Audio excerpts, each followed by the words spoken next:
Hello, folks. I'm Jimmy Guy, producer of Oakland Is. We have a very special show for you today, a Kwanzaa Special, starring Fred Davis Jackson as the host, along with Michael Lange as co-host. It's a beautiful show about Kwanzaa, and we have some great surprises for you.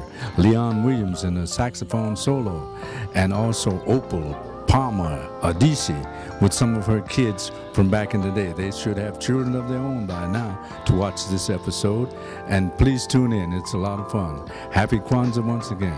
Love you all. Kwanzaa, which happens every year right after Christmas. With me this afternoon is my co-host, Mr. Fred Davis Jackson, who in his own right is a playwright and has written a lot of information about many of our African-American heroes. Fred, welcome to the show. Thank you, Michael. Thank you very much. It's good to be here. You're more than welcome. We'd like to really get an insight into what Kwanzaa means, and that's what the show will be about today. Kwanzaa is a celebration that we may not know that much about, so maybe I can ask you a little bit about your knowledge of Kwanzaa, and I can tell you in a thimble how much I know. Well, I'm glad you asked that question, Michael, because I know zero. So I'm here really as a student. And I'm here as a student, and I'm elated to be in the company of such great people to teach me about Kwanzaa. Well, you know twice as much as I know, Fred. So, actually, I've been able to understand some of the principles. Sure. I've heard of different centers across the country who take on one of the principles, like Nia, which means purpose, and Kaumba, which means creativity. So I know just a little bit, but with us, we have a group that's going to perform and tell us a little bit more about Kwanzaa. And with us is Miss Opal Palmer Adisa. And she has her groups of poets and singers. We'd like to welcome you to the show. Thank you very much. I want to just say a little bit about Kwanzaa. Kwanzaa is a Swahili word which means first, and it's an African American celebration. Many people think it originates in Africa, but in fact it does not. It originates here, and it was a way for giving African Americans an alternative to Christmas. It doesn't mean that one doesn't have to celebrate Christmas. In fact, my family celebrates Christmas as well as we celebrate Kwanzaa. But Kwanzaa allows us as African Americans, as black people, to look at those things that we need to do for our communities and that we need to do for ourselves, so that each day, starting December 26th and ending in January 1st, one of the principles are celebrated, and those principles are to ensure us, to give us strength, to give us guidance, to give us purpose. As you can see in the middle is the Kwanzaa candle holder, which is called a kinara. And there are 7 candles, each candle representing one day for the principle that's celebrated. The green represents the growth and the prosperity for black people. The red represents the struggle and the sacrifices that have been made. And the black, the candle which is in the middle, and which is a candle which is lit on the last day, represents us, the black people. And so that's very important. What are missing are some other things which would be important on the altar. For instance, ear of corn. I have 3 children, so on my altar would be 3 ear of corn. So you have an ear of corn for each child in the family. There's usually a mikeke, a straw mat on which the candle holder is placed. And then there are various other objects that one might put on their altar. You have a kikombe, a unity cup for pouring libation and for the family drinking together to renew their strength. Also, I think to remember our ancestors as well. Exactly, very much so. That's very much a part of who we are, all our ancestors and those things that they've made to ensure that we continue. Yes, and that's beautiful. Well, I know you have a few guests with you here. We'd like to get an opportunity to hear what they might have to say. Okay, what I want to do, I've kind of drafted these children. My daughter here had no choice, and my godchild, and then my 2 next door neighbors. And they're going to do a little song that I've written, and then Stacy and Tracy Davis are going to do a poem. Because one of the things I wanted to stress is that Kwanzaa is about children, and how do we get children to understand that it's, you know, Christmas is fine with all the gifts that they receive, but also they need to look more inside themselves and develop knowledge. And that's why for Kwanzaa we usually give kids gifts or things that parents make, things to develop their knowledge. So why don't we begin? This is Shola Adisa Farrar, and this is Nikki, Michelle Lawson, and over there we have Stacy and Tracy Davis. We're going to start off by doing a Kwanzaa song, and then they're going to do some poems. Okay, well. Kwanzaa, Kwanzaa, Kwanzaa is sharing. Kwanzaa, Kwanzaa, Kwanzaa is loving. Kwanzaa, Kwanzaa, Kwanzaa is caring. Kwanzaa is the time for the entire family. Hey, black child, do you know who you are, who you really are? Do you know you can be what you want to be if you try to be what you can be? Hey, black child, do you know where you're going, where you're really going? Do you know you can learn what you want to learn if you try to learn what you can learn? Hey, black child, do you know you are strong, I mean really strong? Do you know you could do what you want to do if you try to do what you can't do? Hey, black child, be what you can be, learn what you must learn, do what you can do, and tomorrow your nation will be where you want it to be. So that's about, you know, we constantly, the children...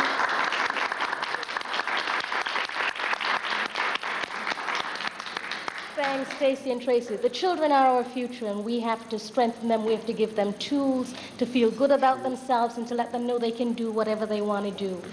This next piece by Shola and Nikki address specifically Kwanzaa and the Kwanzaa principles. What is Kwanzaa by Opal Palmer Adisa?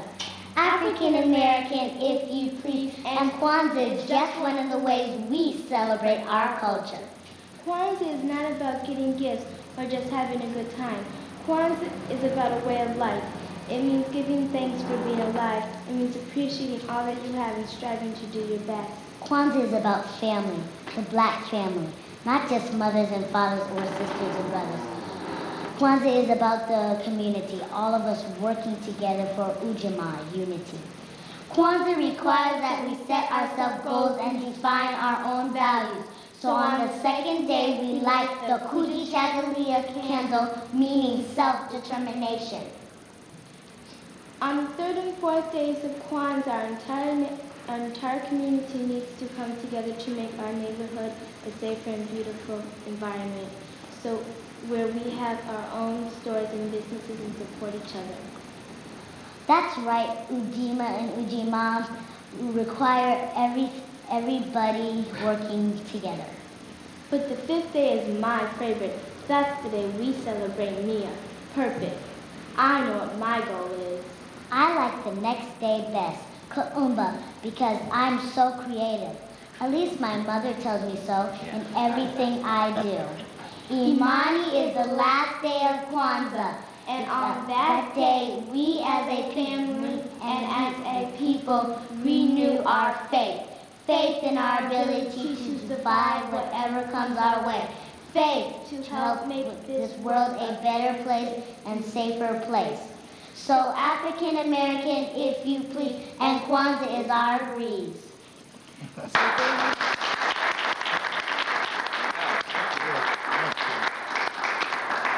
Fred, I hope your thimble's getting full, because mine sure is. I tell you, my cup is really bubbling over. You know, I'm emotional anyway, so it don't take much to get me shook up. Oh, boy. And I tell you, I'm just filled up. I'm just filled up to hear the speeches and to hear this belief that's coming from their hearts. Yeah, and it's just so great. I picked up, this is a way of life. This is what they're saying. So that means it's more than just the celebration of 7 days. How do we take these principles of creativity and understanding and faith and togetherness and cooperation and move on with our life? Continuously. So to end up, this is just a little thing about the family. We drink of love, we live love, we build love. In those children whose vibrant energy turns our home into a lightning of colors and sounds. Family commitment, family sharing, family support, where the aroma is welcoming, the touch is soothing, the foundation forgiveness. We dance, we sing, we study, we learn. We celebrate all the ways our people have made us strong. We give thanks that we are here, determined, proud. Drink love, live love, build love in our families. Kwanzaa, Kwanzaa, Kwanzaa is giving. Kwanzaa, Kwanzaa, Kwanzaa is planning. Kwanzaa, Kwanzaa, Kwanzaa is faith. Kwanzaa is the time for the entire family. Thank you. Thank you very much.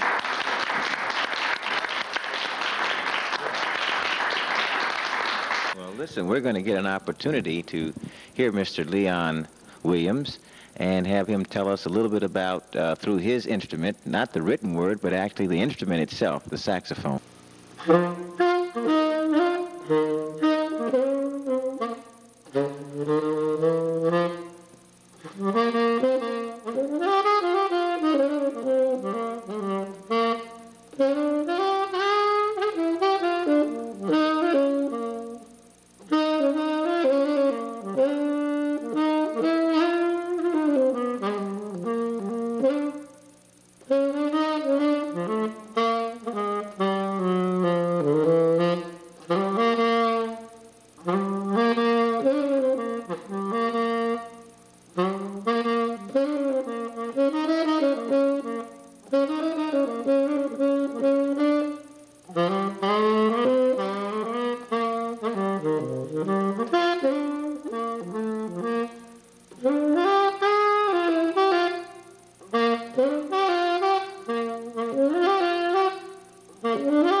So one of the stories that I wanted to share, that because I think that Kwanzaa, and I really have not spoken with the person who established this whole new, event, but I think that because in this culture here, we have moved to some degree away from that spiritual basis that we knew as African people before we became African Americans. So really, this is an opportunity to reunite through Kwanzaa, having this celebration, and even more so through storytelling, which is an oral tradition, to connect the two pieces. Absolutely. I think that the piece never went away. it's there, but it's an opportunity for us to really put into practice these things that, as I lived in Africa, I saw practiced on a daily basis. So, for example, I lived in a city called Ouagadougou, in a country that's now called Burkina Faso, but was Upper Volta at that time. Yes. And in Upper Volta, it's considered the mobilette capital of the world. And so I had my motorbike, as did everyone else. And many times the motorbike would break down. And whenever it broke down, in an instant, an African would stop, repair the mobilette, and be on his way. I would never even know their name. Now that's, and this happened many, many times. This is what Kwanzaa is about. This sharing, this caring about your fellow man or woman, whatever the case may be. I remember another time I wanted to take a trip to another country. I had decided to learn French. I was in French West Africa, and I had been sort of lip lazy like Americans are known to be. And at some point it became embarrassing because Africans knew 6 or 7 languages and I knew 1. And so I decided that I could at least come away with a second language, and I began to learn French. And in order to see how well I had learned it, I decided to take a trip into a far country alone. So I went from Ouagadougou to Abidjan in the Ivory Coast, and I went by train, which was a 25-hour train ride. And I remember as I was getting ready to leave, my bags were packed, and I just needed to get to the train station. And an African came by. They make very spontaneous visits. And when he saw my bags packed, he inquired, why? And I said, I'm traveling. He said, with who? And when I said alone, he was amazed because he didn't think that I should be traveling alone. And he became very concerned to the degree that he not only escorted me to the train station, but he, after placing my bags on the rack, went throughout the train looking for someone so that I would not feel alone on this train. Isn't that something? Now, when he came back, he didn't find anyone, so he went outside and he returned, and he had a man with him who happened to be Anglo and happened to be American. And the man had this strange look on his face, and I could guess what had happened. And when my friend said farewell, bon voyage, etc., I asked the guy, I said, what did he say to you? And he said that the guy walked up and said, are you American? And he said, yes. And my friend said, get your bag and follow me. And so he brought him on the train and placed him in the same section that I was sitting in so that I would be accompanying on this trip.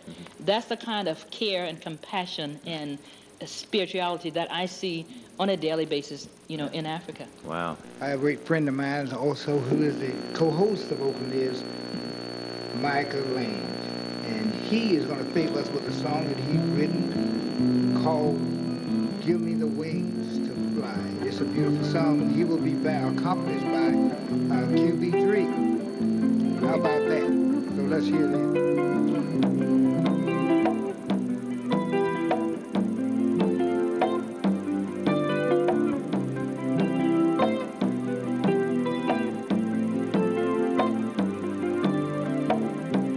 Take me back to rivers and streams. Show me a rainbow, and I'll show you my dreams. I'm gonna fly high, I'm gonna sing into the skies of a beautiful scene. Show me a mountain covered with snow, and walk me down a winding road, and give me the wind, let it blow to a quiet place beside the one I know, and give me the wings to fly. Give me the wings to fly high. Give me the wings to fly.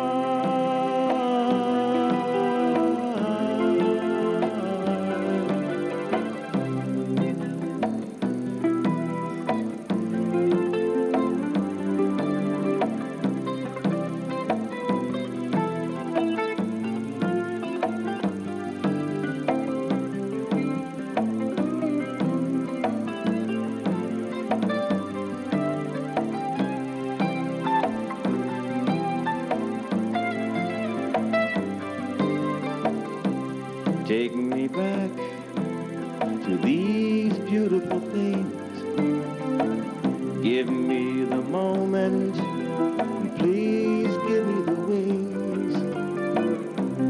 I'm gonna fly, I'm gonna sing into the skies of a beautiful scene. Give me the wings to fly. Give me the wings to fly. Give me the wings to fly.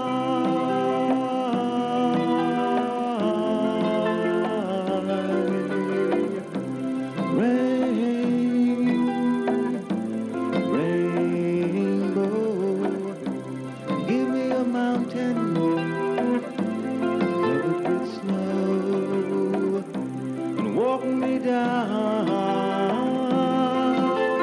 winding roads to a quiet place where only you will know. Give me the wings to fly. You give me the wings. You give me my wings. You give me my wings.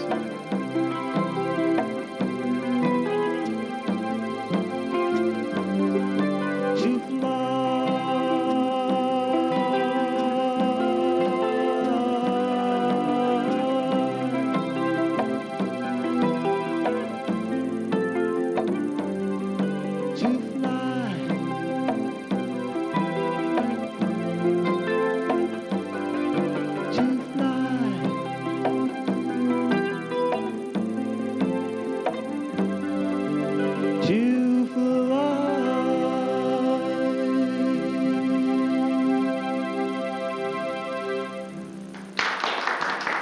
Thank you. QB3, Bobby Williams, Bobby QB Williams, and here we go. All right, this first song is called Wise Dark Man.